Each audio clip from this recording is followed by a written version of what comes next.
Buenas tardes. El Centro de Estudios en Derecho Penal y Económico y de la empresa CETPE cuentan esta tarde con la participación del profesor doctor Juan Antonio Lascurain Sánchez, quien acaba de disertar un tema de sumo interés actualmente en el Foro Nacional, que es los programas de cumplimiento normativo y su trascendencia en la responsabilidad penal individual y de las personas jurídicas. Profesor, buenas tardes y bienvenido. Buenas tardes, estoy encantado de estar aquí. Muchas gracias.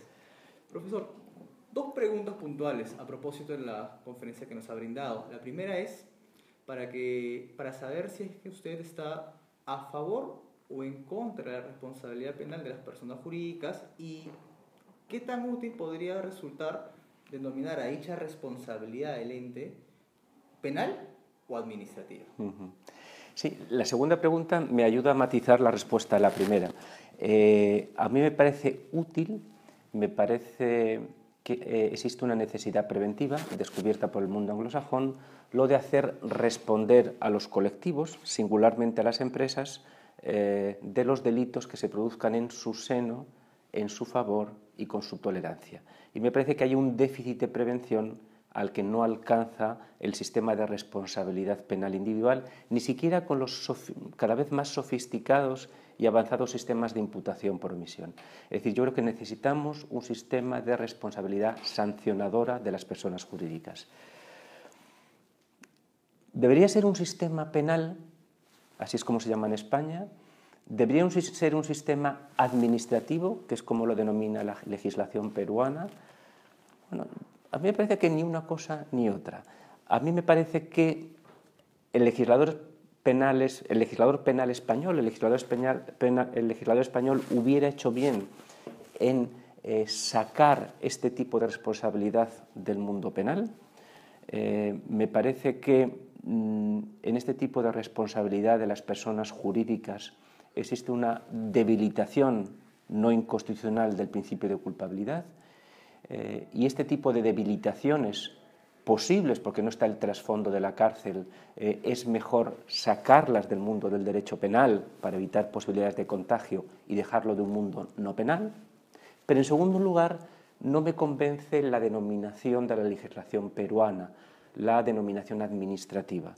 Yo creo que asociamos tradicionalmente la responsabilidad administrativa sancionadora a algo distinto, mucho más ágil, no judicializado, a infracciones que sanciona la administración.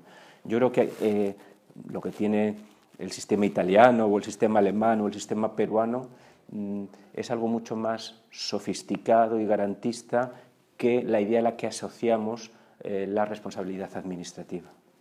Profesor, y ahora un tema que ha generado mucho debate en España y que dentro de poco, desde enero de 2018 que va a estar vigente nuestra ley, va a generar mucho debate en el Perú, es la responsabilidad penal del oficial de cumplimiento. ¿El oficial de cumplimiento debe responder penalmente? ¿Se le delega algún deber de garantía? ¿Cuál es la posición del oficial de cumplimiento en relación a la comisión del delito en el seno de la empresa? ¿Responde por su no evitación? ¿Responde por la supervisión? ¿Podría ilustrarlo, por favor? Bueno, este es un tema muy interesante desde dos perspectivas. Desde la perspectiva teórica, como penalistas, cómo interpretar una responsabilidad justa del compliance officer. Y luego, bueno, esto no nos debemos olvidar, esto es un problema que está afectando a muchos oficiales de cumplimientos en concretas empresas que están realmente preocupados por si un defectuoso cumplimiento de su misión podría acarrear responsabilidades penales en relación con delitos de terceros no evitados. A su pregunta, que es muy interesante. Primero, bueno, la primera reflexión que tendríamos que hacernos es ¿qué hace un compliance officer? Si el compliance officer hace fundamentalmente labores de asesoramiento de cumplimiento y labores policiales en relación con el cumplimiento, a mi juicio, no es un garante, no es el encargado del empresario de velar porque no se cometan delitos, porque no haya riesgos hacia terceros. Yo creo que su labor es más bien la del policía.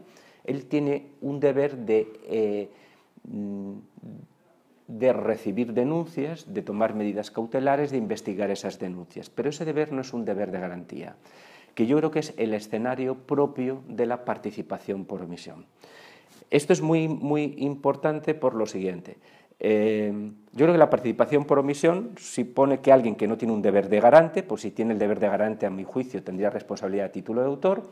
Alguien que no tiene un deber de garantía, sino que tiene otro tipo de deber menos intenso, incumple ese deber y debido a la omisión que instrumentaliza ese incumplimiento del deber, facilita, posibilita el delito de un tercero. Es la típica responsabilidad del policía. Esto es tranquilizador para el compliance officer de buena fe, porque eso significa que solo podrá tener responsabilidad penal en relación con los delitos de terceros en los casos en los que actúe con dolo respecto a delitos que se están cometiendo o delitos futuros. Es decir, si un oficial de cumplimiento se le denuncia que se está cometiendo un delito que se va a cometer y él dolosamente no investiga, no lo evita, no toma ninguna medida cautelar, la omisión de su deber supondrá una participación en el delito de un tercero, pero solamente en estos supuestos, a mi juicio. Profesor, y la última pregunta es orientada al estado actual de la producción científica del profesor Mascurain. Actualmente, profesor, ¿qué líneas de investigación está siguiendo? ¿Alguna próxima publicación? Sí, bueno, a mí tradicionalmente me han interesado dos campos penales. Uno es el derecho penal económico. Yo hice mi tesis doctoral sobre la responsabilidad penal en relación con la prevención de los accidentes de trabajo. Y dos, también porque históricamente tuve la suerte de trabajar como letrado del Tribunal Constitucional y ya desde antes me interesó siempre mucho la política criminal. Cómo debemos configurar en un Estado democrático un derecho penal que sea justo. ¿Cuáles son esos principios? ¿Cómo podemos controlar esas normas? Y hacia el futuro, esto es básicamente los temas, las áreas en las que he trabajado, y hacia el futuro son las áreas en las que quiero seguir trabajando. Y por responder a la concreción de su pregunta, ahora quería realizar tengo en marcha la redacción de un pequeño libro que se llama Política criminal en el Estado democrático, ¿no? Que intenta indagar acerca de cuáles son los principios penales que se infieren de los valores propios de un criterio de legitimación democrática y a partir de esos valores destilar cuáles son los principios y por qué son los propios de un derecho penal democrático. En mi segundo alma, que es el alma del derecho penal económico, quiero seguir indagando en los temas que tienen que ver con la responsabilidad penal de las personas jurídicas en su doble frente. Intentar entender cómo es la responsabilidad penal de las personas jurídicas en el derecho español y a la vez cómo debería ser, y el otro frente que es ese problema visto desde antes, seguir indagando cómo hacer buenos programas de cumplimiento que ayuden a las empresas a cumplir con su deber penal. En esta segunda línea de trabajo estamos actualmente trabajando, Adán Nieto y yo, en la segunda edición del Manual de Cumplimiento Penal de la empresa. Profesor, muchas gracias. Nada, muchas gracias, ha sido muy, muy agradable tener este conversatorio y insisto en que estoy encantado con esta experiencia. Hasta pronto, profesor. Hasta pronto.